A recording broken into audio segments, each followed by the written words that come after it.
Why that's what I got into, because I never drank coffee before. I replaced the shakes and stuff with coffee, my ice coffee. Mashallah. But yeah, I used to. But they did when I had that gallbladder removed. I don't know what happened, but I had to let. And I used to love that the coffee mocha. I used to do Slim Fast, all of this. I used to just like to drink one, but no more. Yeah, because it'll help your protein. I had to let that go, but I stayed with the yogurt and the other stuff. Okay, but that didn't bother me. But for I don't know what the gallbladder did to them shakes. I just couldn't do them no more. And so then, so now, like I say, for some reason, it's this cottage cheese. Because my doctor told me, do the girl, I'm addicted to it. It sounds so, I mean, it tastes so good and it fills you up. I had one 4 hours ago. He told me I know what I was fixing to ask you. You made me think of it. What? Have you ever had spinach pie? Who? Spinach pie. I can't eat bread. The crust. I mean, I've had one before. I like them, but I can't eat. Oh, is that good? Yeah, but I can't eat a spinach pie because I can't eat that crust of bread. Bread, I can't do bread. Yeah, it's good. I love that. I tried to eat a sandwich. Yeah, y'all saw me try to eat that turkey sandwich yesterday, and I got sick. So I got me some lettuce. I'll be eating my turkey on lettuce like I've been doing. Lettuce and cheese. I cannot do bread. I try, but I can't do bread. And that was low calorie bread too. Only 40 calories. What about plant-based? I can't do no bread. And the reason why, because bread the flour, it makes your bread people don't know, it makes your stomach expand. And it expands too big, and that makes me go, it just, yeah. But I like it. I eat my sandwiches on lettuce. I put turkey, cheese, and lettuce, and that's delicious. And I just went and did that. Yeah. So I'm gonna have to go back to that. I mean, I just wanted some bread, but I can forget it. I can't do the bread. Yeah. Just crazy. You know, plant-based is weird though, because you can't even keep it out. I don't know what plant-based is. I just know anything that's bread, even if it's a tortilla. It's like a plant. Even if it's that bread, the little low-cal bread, the pita bread, I just can't do no bread. Now, I used to eat that. Yeah. They say bread ain't good for you anyway. So. But that plant-based, it's the healthy bread. The sound is nasty. I wouldn't mess with it. I know it. I don't do nothing keto. I don't do nothing keto. People don't know keto is not healthy. What is keto? I don't know, but I know my doctor told me to stay away from keto diets because I'm bariatric and keto diets are not healthy. They're not good. They're not healthy. I don't know, but she told me that. She said, don't even think of keto ever. Yeah, because you have to, in the store, they don't put it on the shelf. She said it's not healthy at all, and especially for people that have bariatric surgery, because we don't hold nutrients anyway. Nutrients go in our body and runs right out. We can't hold no vitamins or nothing anyway. She said keto will destroy you. You end up dead. People don't know that keto is not healthy. It's not that great. It's not that great. Keto ain't healthy like people think. Oh, we live? I'm sorry, guys. Oh, hold on, Sabrina, we live. Oh, girl, we in here talking about keto bread. Wait a minute, hold on for a second. What class is this? The maqasidic? Oh, wait a minute. That's it. I'm all messed up. I'm sorry, people. Hold on. Wait a minute. Maqasidic. All I know is that soup I'm making smell good. I put a lot of seasoning in it. And I made it from scratch, so. That's when it's good. Okay, everybody can see this now. See me now. Wait a minute. I guess they could always see me. Could you see yourself, Layla? That's the question. Okay. Inna alhamdulillah wa salat wa salam ala wa rasulallah. I'd like to welcome everybody to our maqasidic tafsir class. And for this class, we've been focusing on volume 2 of the maqasidic tafsir series by Sheikh Karim Abuzaid. For those of you who have not yet purchased the book, please do so. Okay. And this book is so great. Why? Because this book focuses in on softening the heart. It centers around two verses, or two surahs of the Quran that will help anyone who truly, if you truly believe in Allah, if you ponder the meaning of those two surahs, if there's an ounce of belief in your heart, it will make your heart come back to life. Okay? And we've been speaking about why the heart is so important, because within the heart lies the fitrah. And the fitrah is that natural instinct that we have to believe in Allah and worship Him alone. And every day of our life, we have to spend it trying to nurture that fitrah. And how do we keep that fitrah alive? By doing the things that Allah commands us to do and staying away from what Allah commanded us to stay away from. And also, the more we remember Allah, the greater our fitrah grows and the more our heart will soften. And that's why a lot of people, the scholars will tell you to be regular in reciting the Quran.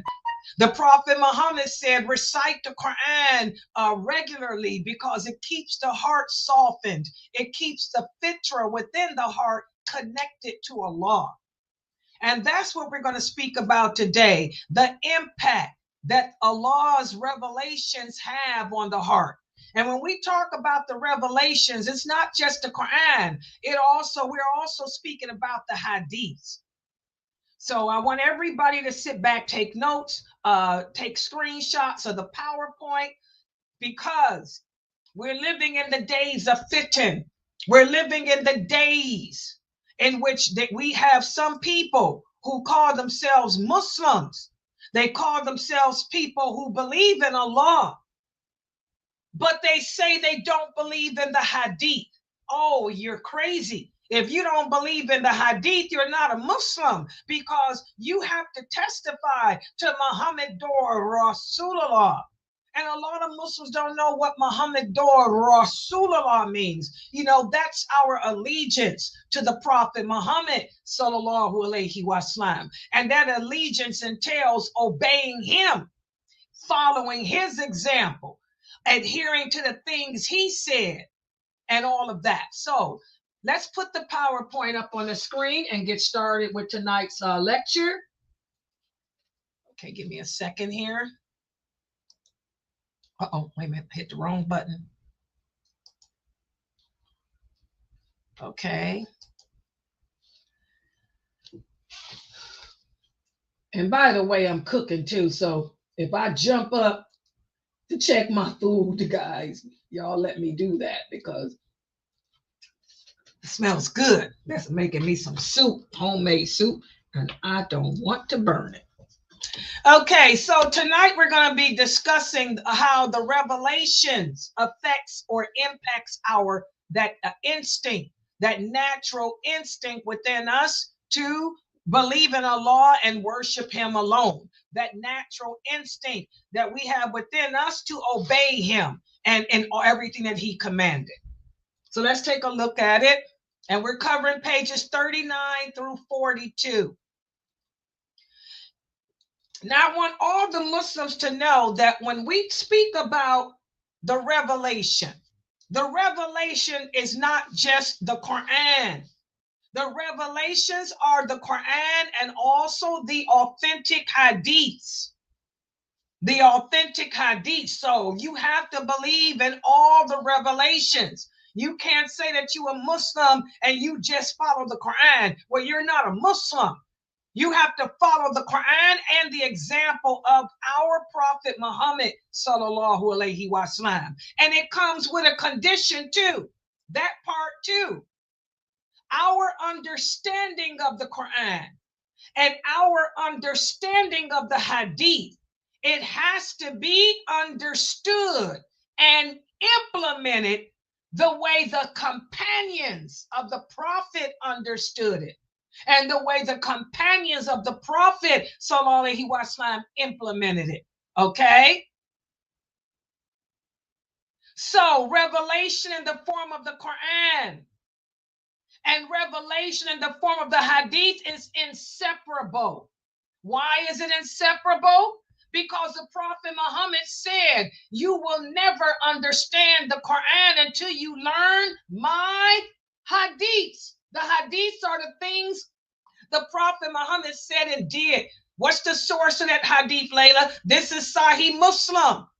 The Prophet said, you will never understand the Quran until you learn my Sunnah, because the Hadiths are the explanation of the Quran. We talked about when we covered the science of understanding the Quran. You have to know the who, what, where, when, why. Every verse in this Quran was sent down for a reason. Something happened.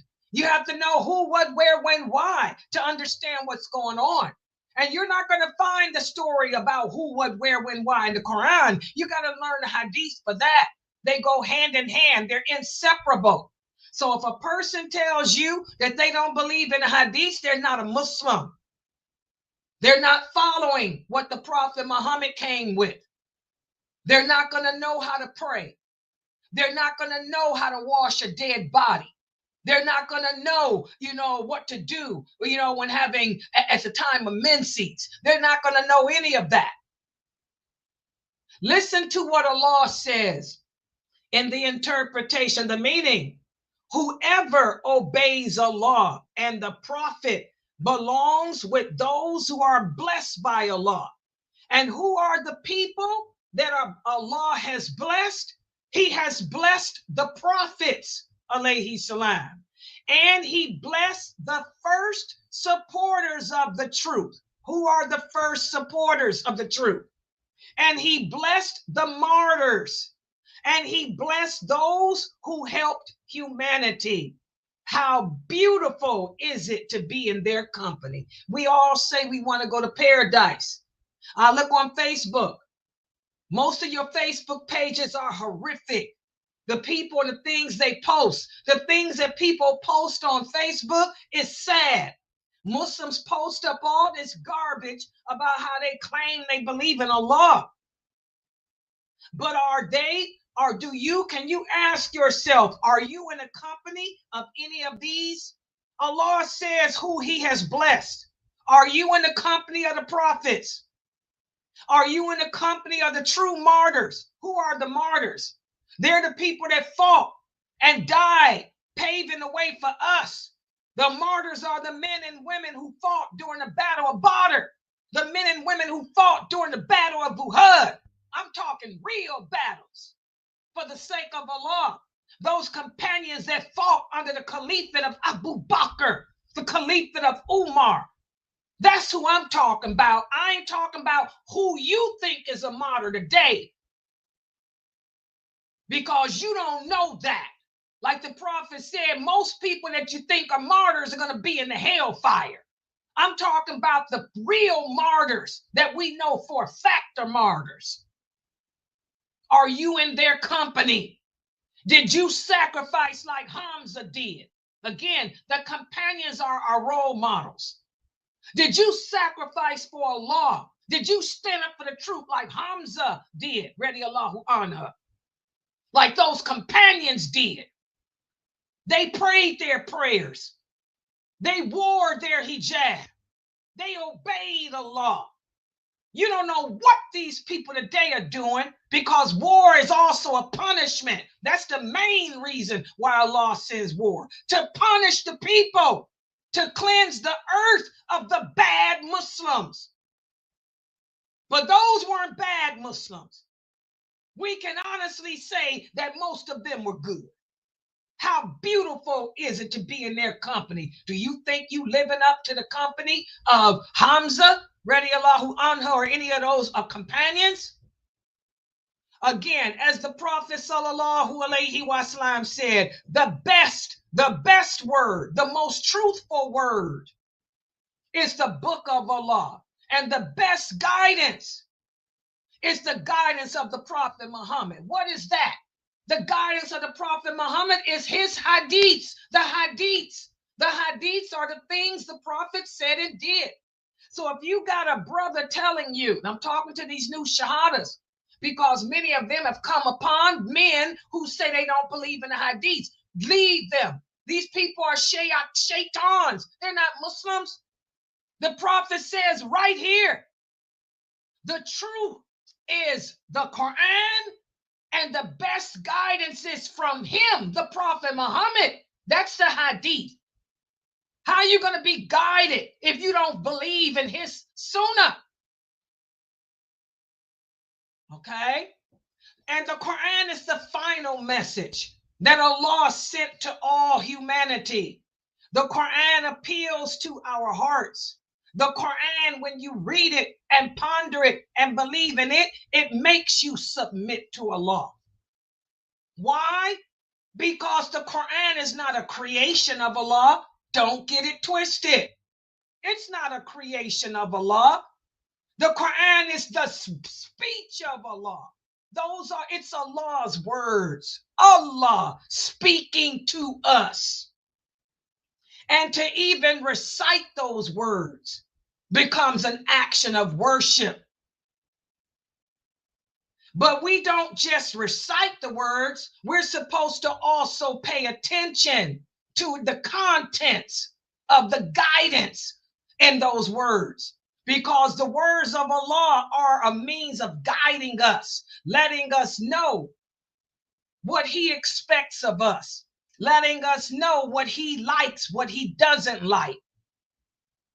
And the Quran is the words of Allah that can help us to distinguish truth from falsehood, right from wrong, the lawful and the unlawful. Why is it that, like I said earlier, we got Muslim women around the world who working as nurses, and they're murdering people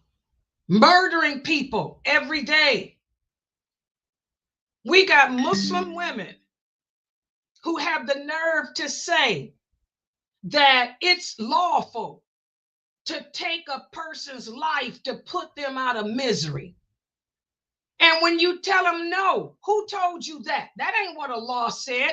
That's haram. That's murder. That ain't what the Prophet said. They will tell you that higher up scholars told them that. Since when is a man higher than Allah? And hold on for 1 second, guys.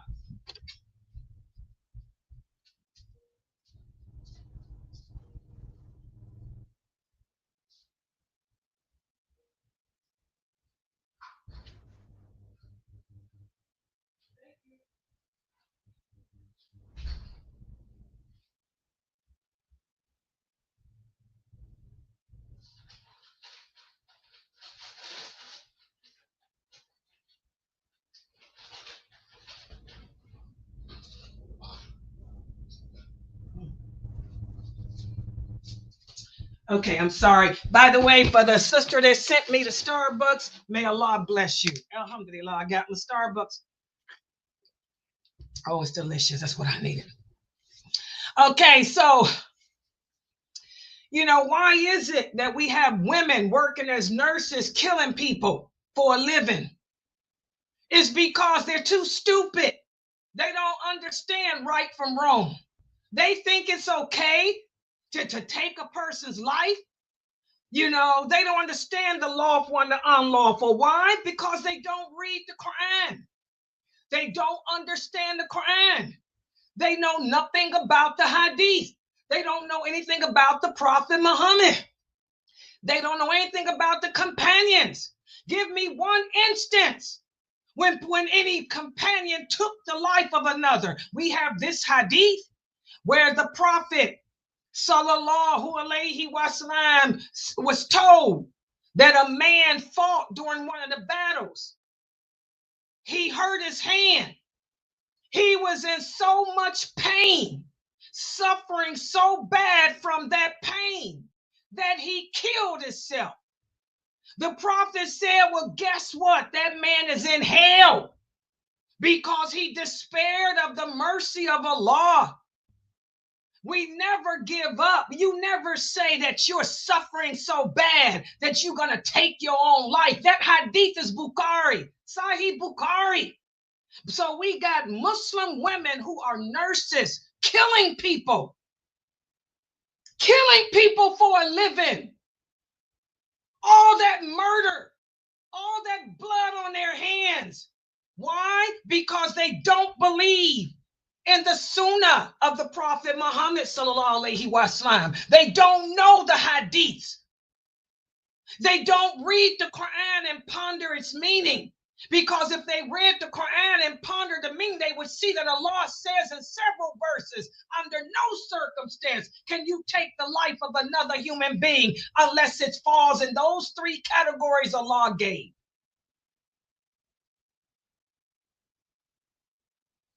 Pondering the Quran, learning it, that's what softens the heart.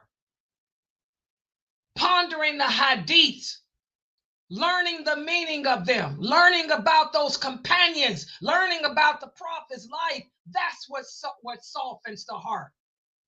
This is what nourishes the soul. And this is the guide to true happiness in this world and the next. I got a lot of sisters here this website who are nurses, because that's the one profession I do recommend women go to school for. But ain't none of my students here taking nobody's life.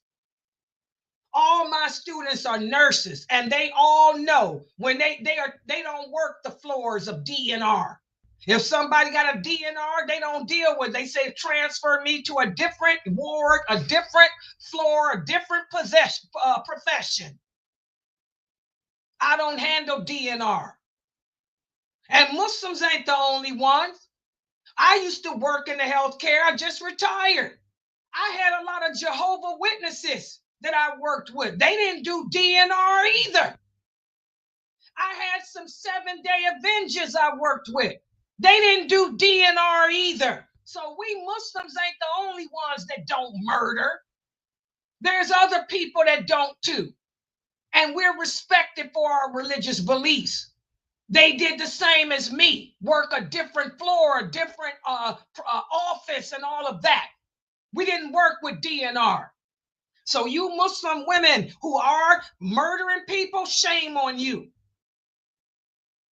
You need to learn the religion. You need to quit your job. That's why women ain't got no business working anyway. Quit your job, go home and learn from me. Get a computer, come to all my classes and learn the basics of Islam and repent for the murder you've been doing. Okay?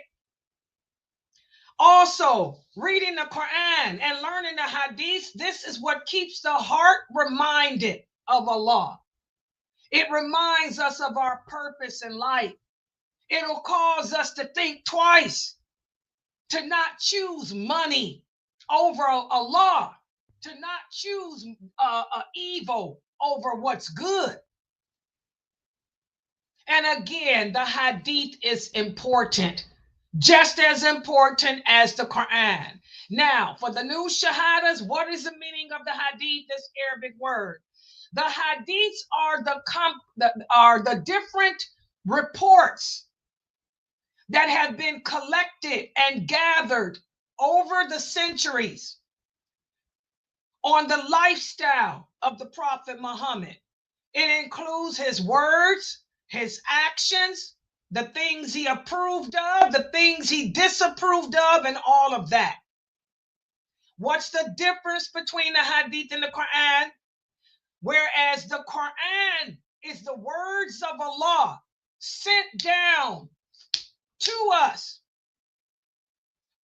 through the angel Jibreel to the Prophet Muhammad sallallahu alaihi wasallam. All the words in the Quran is authentic and preserved. But we have some hadiths that are hidden or weak or just complete lies. You know, you're dealing with man. Whenever man puts his hands in something, we destroy it. That's just the nature of the human being. Okay, so what happened is The scholars have examined all the accounts that's been told about the Prophet sallallahu alaihi wasallam and his lifestyle and stuff, and all the hard work has been done. And alhamdulillah, the Sunnah is protected too. Allah preserved the Sunnah too.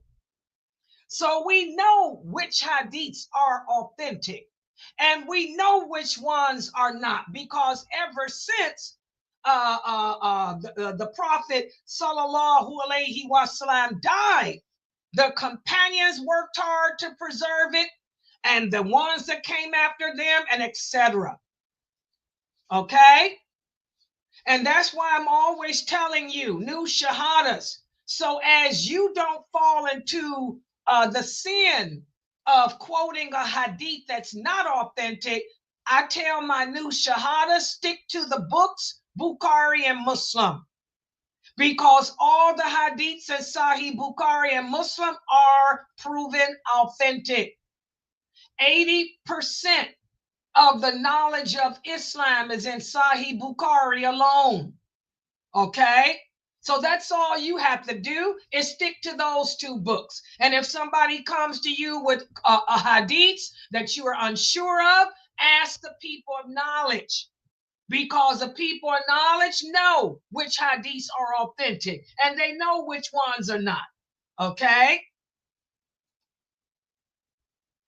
And again, we live in an era in which deviant sects claim that they follow the Quran and the Sunnah, but they have a lot of misunderstanding about the Quran, a lot of misunderstanding about the hadiths.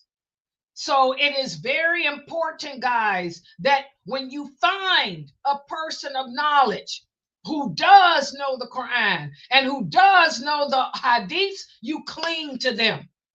That's why the Prophet Muhammad said, stick to the people of knowledge. If you find one, cling to him. You find a scholar like that, cling to him. Because when the scholar dies, their knowledge goes with them. Okay? And how can you determine if a person is worthy of learning from? Well, I'm always telling you, if that person is a true person of knowledge, he or she will base all their teachings on what the companions said. So you listen to the person.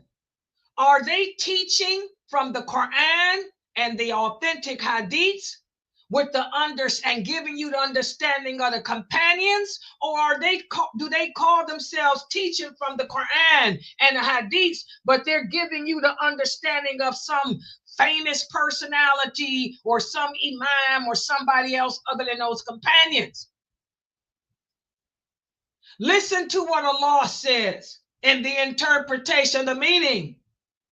The first to embrace Islam and excel others in virtue among the immigrants and the helpers are those who follow them in devotion to doing good, aware that Allah sees them and that Allah is pleased with them, and they are well pleased with him, and he has prepared for them gardens under which rivers flow, and that is the supreme triumph.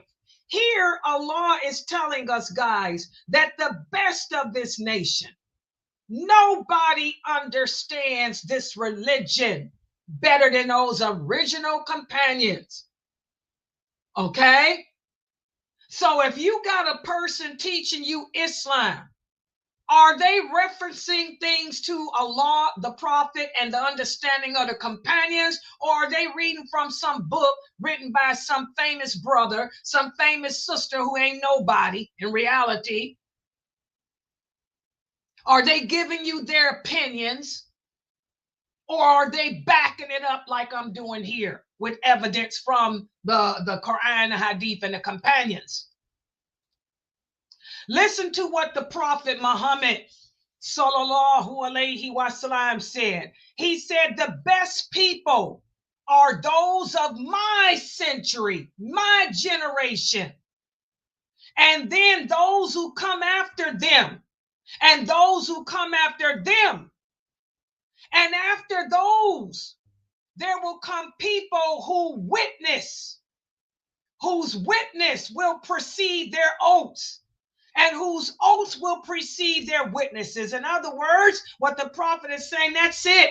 The best of this nation are those first 3 generations. After that, that's when everything's going to get hanky-panky, stanky.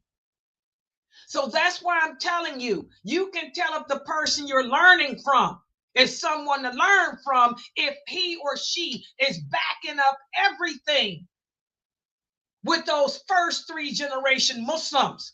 I don't read from the 4 Imams books. May Allah bless them. The 4 Imams did everything in their power to try to preserve the Hadiths. They did everything in their power to try to preserve the Sunnah. But the 4 Imams are not the companions, guys. They are not the first, second, or third generation of Muslims either. I'm sorry. Okay? I teach you guys from the originals. There's no need for me to even use the second or third generation. Everything I teach you guys is coming from the originals. Okay? From the originals.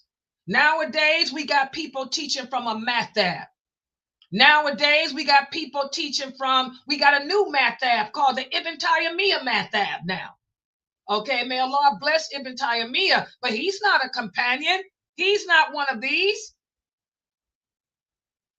So again, the verses of the Quran and how they are to be understood and implemented, and the hadiths should be understood and implemented as those original companions did, guys. And that's where we've lost it today, because we're living in the days of fitan, the days in which the Sunnah has become forgotten, the days in which the Sunnah has become abandoned. It's hard to find bona fide, qualified people to learn from. There's a lot of famous personalities teaching, but are they qualified? The majority of them are not. 98% of them are not qualified. And so Allah mentions the interaction in the Quran between the fitrah of your heart and the revelations in many verses. And as we spoke about in the beginning of this class, one of the first examples is the parable of light. That parable of light from Surah Nur. And I'm just going to refresh you guys. This verse right here.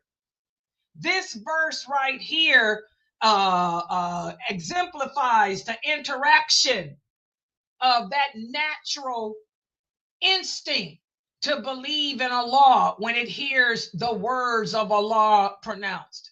Listen to what Allah says in the interpretation of the meaning.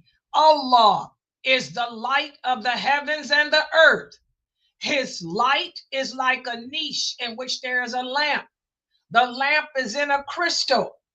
The crystal is like a shining star lit from the oil of an olive tree, located neither to the east nor to the west, whose oil will almost glow even without being touched by fire.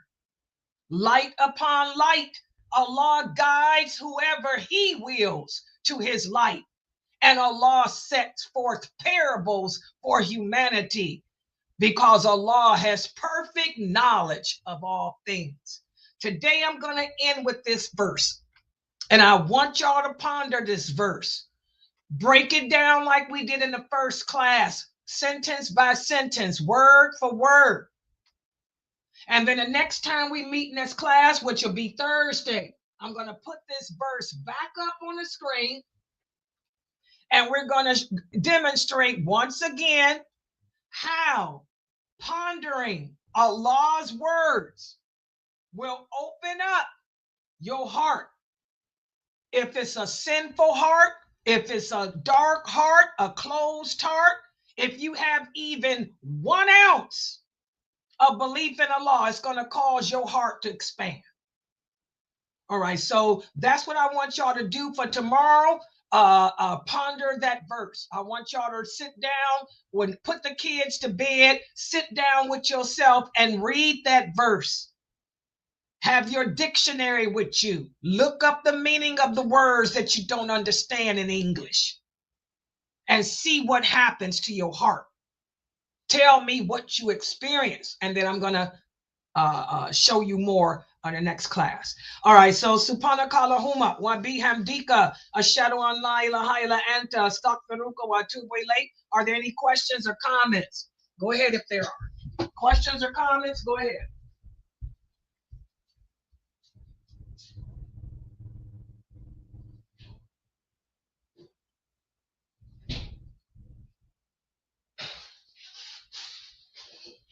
Okay, what pages you want us to read? I mean,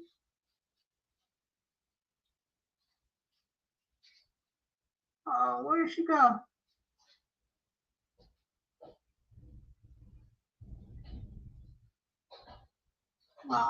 Trying to do my work. She's coming. You know, she went to check up on us too. Oh, okay. Oh, her food, huh? The soup.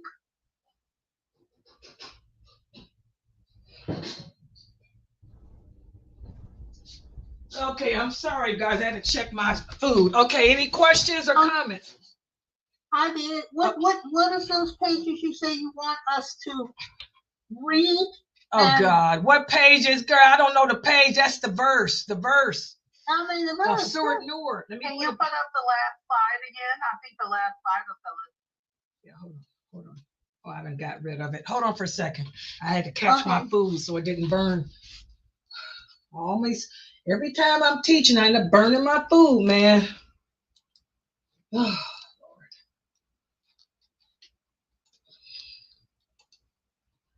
Okay, hold on. Oh. Okay, y'all see it?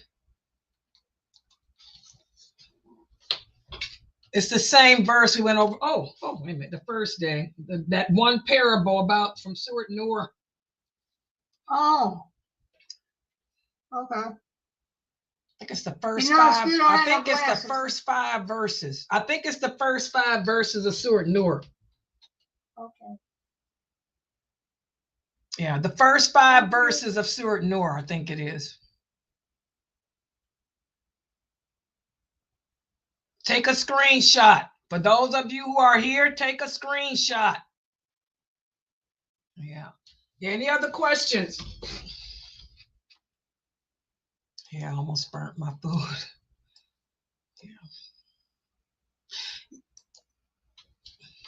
Yeah, brother Malik, I just talked about that. If a person tells you that they don't believe in the hadiths, they're not a Muslim, brother Malik. You got to lead those brothers. Are they with Wallace Dean Muhammad, aren't they?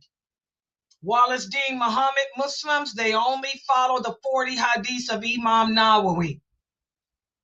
There's more hadiths than that. Yeah, so, and Riyadh Salihin, yep, that's Wallace Dean Muhammad. They got some issues. If it ain't the 40 hadiths of Imam Malik, the 40 hadiths of Nawawi, or the 40 or Riyadh Salihin, they don't accept it. Islam is not based on Imam Nawawi.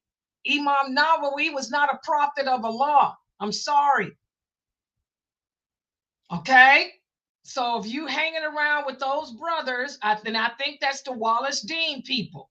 They only believe, the only hadiths that they accept are the 40 hadiths and Riyadh Salihin. I'm sorry. Islam is much more than that. It's just like the Quran. Like Allah says in the Quran, you're going to pick and choose what verses of the Quran you're going to believe in. Well, the same with those Wallace Dean people.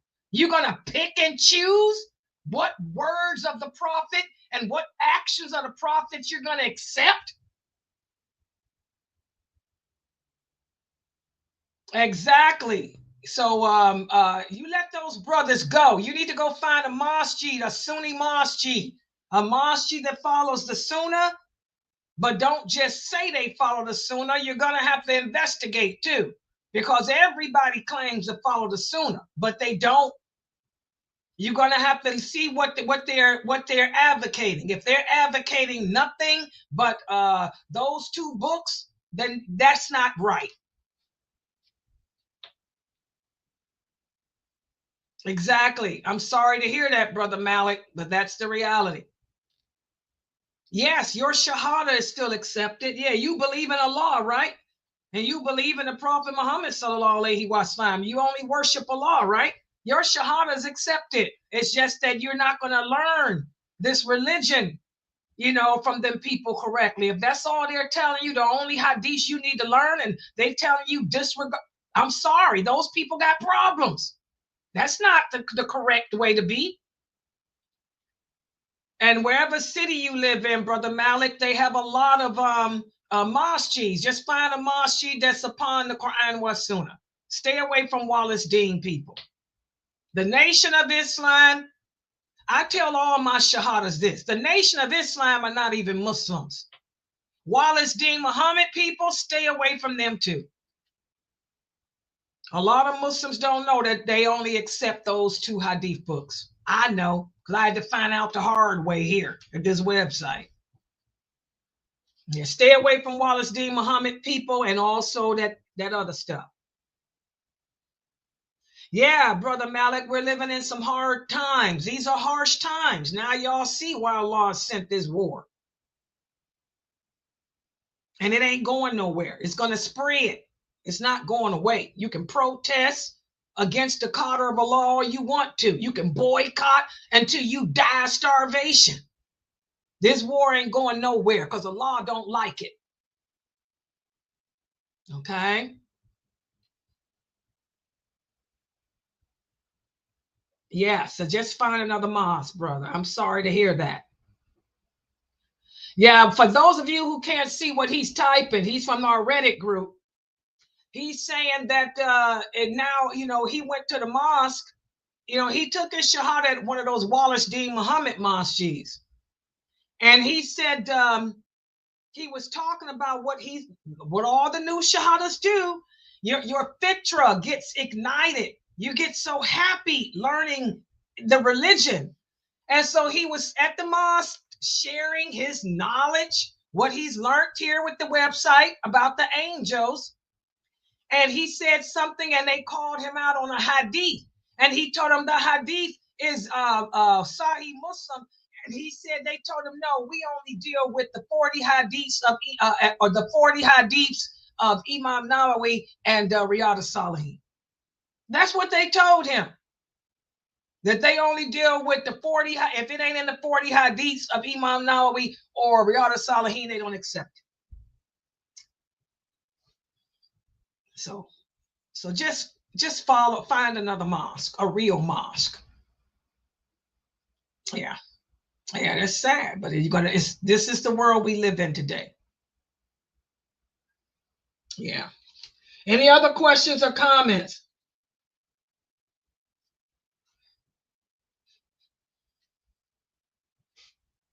Yes, tomorrow. What is tomorrow, guys? Is it Wednesday or do I have anybody besides me on Wednesdays?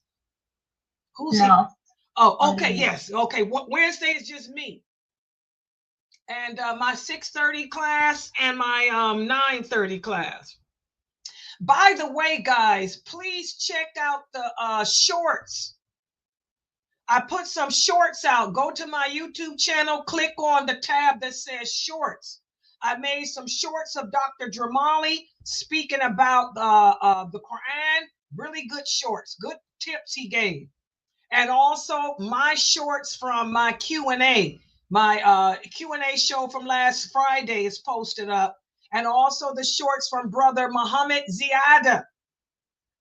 Oh, I didn't do that one yet. Oh. I'm going to put Brother Muhammad Ziada shorts up tonight. See, I'm always behind, y'all. It's so much. This website is a 24-hour job, man. I just can't have a break. So I got to do the shorts with Brother Muhammad Ziada. Yeah. But Dramali's class and my Q&A is up.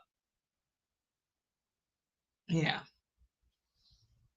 All right, guys, I'm going to log out for tonight. Inshallah, I'll see everybody here tomorrow. Review that verse of the Quran and see if it'll soften up your heart. All right. Subhanakallahumma wa bihamdika ashhadu an la ilaha illa anta astaghfiruka wa atubu ilayk.